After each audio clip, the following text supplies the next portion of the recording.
Students, hi, this is Mr. Bob, and in this short video, I'm just going to talk a little about AVID tutorials, why we do them. The reason I want to talk about this for a few minutes is because I often hear students talk about AVID tutorials, and honestly, it's not always in a positive light. Sometimes I hear things like, why can't I just work on my own? Or why can't we just have more time to do our schoolwork? That's what I really need. Or why do I have to fill out all this paperwork? So what I want to do is in a few slides here, I just want to talk through the logic behind tutorials and hopefully give you a better understanding. And sometimes it seems like students feel like this person in this picture here. So in 4 slides here, I'm just going to talk about 2 studies. I'm going to talk about something called student agency. I'm going to talk about Wicker, and I'm going to talk about the real world. First, 2 studies. Educational research on this is really clear, and I'm just highlighting 2 studies, but there's a lot of research, a truckload of research that could support the concepts of tutorials. Here's 2. There's one study that looked at students in learning groups, learning in groups. And basically what it looked at is when it finished the study, one of the main conclusions was that students thrive when they're part of a small group. And what's interesting about it is it found that these students perform better than they would by themselves, and they also perform better than they would when working for a teacher or with a teacher. Very interesting. There was a second study by UC Berkeley that assigned the same set of tasks, or the same task to 2 sets of students, okay? One set of students was working alone on the task, and the other set of students was working inside a group of students. And the study made sure that each set of students were equally qualified. In other words, they had sort of tested them or figured out a way that the students had similar abilities before the study started. And so what they found was the students who worked together did better than the equally qualified students who worked alone, okay? So there's a lot of educational research to back up this idea that students talking with other students about academics is important and helpful to them.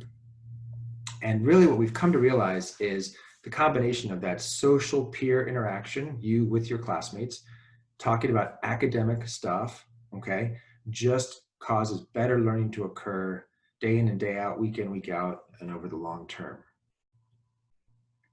The other thing is student agency. What do I mean when I say student agency? Well, what it means is when you are working in a group, that builds your network of people that you can rely on. And this network of people that you can rely on for help in the future. And now you may think that's not such a big deal. I'm in a math class, but just know that from my experience, building up your networks of people that you can work with and you can rely on for help is so important throughout your life. I can't tell you how many times I've had to rely on someone, get help from someone in the work environment to accomplish a task, to basically help me overcome an obstacle I was having. So your ability to practice this, to build your networks of people that you can rely on for help is really key. Also, tutorials help you be aware of what you're doing in terms of your own learning. It helps you make you realize, what do I understand about this topic? What don't I understand? Where's my point of confusion? Where do I need help? And this allows you to be a better advocate for yourself. And just know that the better you can advocate for yourself, the better you're off you're going to be in the long term in achieving your goals, okay? So that's student agency. Third thing I want to talk about is Wicker. If you remember, Wicker is basically the bedstone of the AVID program: writing, inquiry, collaboration, organization, reading. And I'm quickly highlighting here some of the few things that tutorials address. Notice tutorials basically give you practice in pretty much every one of these Wicker categories. So they're very positive in that sense too. And finally, in the real world, I just want to tell you that in my experience and the experience that I've observed with others, successful college students often get into study groups. And that was certainly true when I was in college. When I was in college, I would study with fellow physics majors. And I would also see, as I walked around in the afternoons and evenings, students getting together in clusters to study economics or whatever in the hallway, academic buildings, whatever the case may be. Just recently talking to my son, who's currently at Oregon State, he is in a study group with at least one other student and related to organic chemistry, which is a topic he's taking, a course he's taking this semester. The other thing is when you get into the real world in terms of jobs and stuff, companies, like I used to work for Nike, they often convene project teams. And I was certainly on my fair share of project teams when I worked at Nike. And these teams collaborate together in similar ways that you do in the tutorial.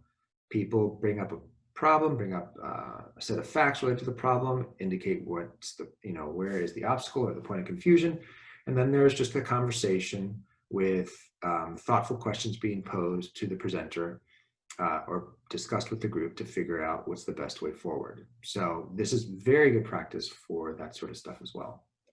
So this gives you a few ideas as to why we do tutorials in AVID, why we spend so much time and effort and money on them.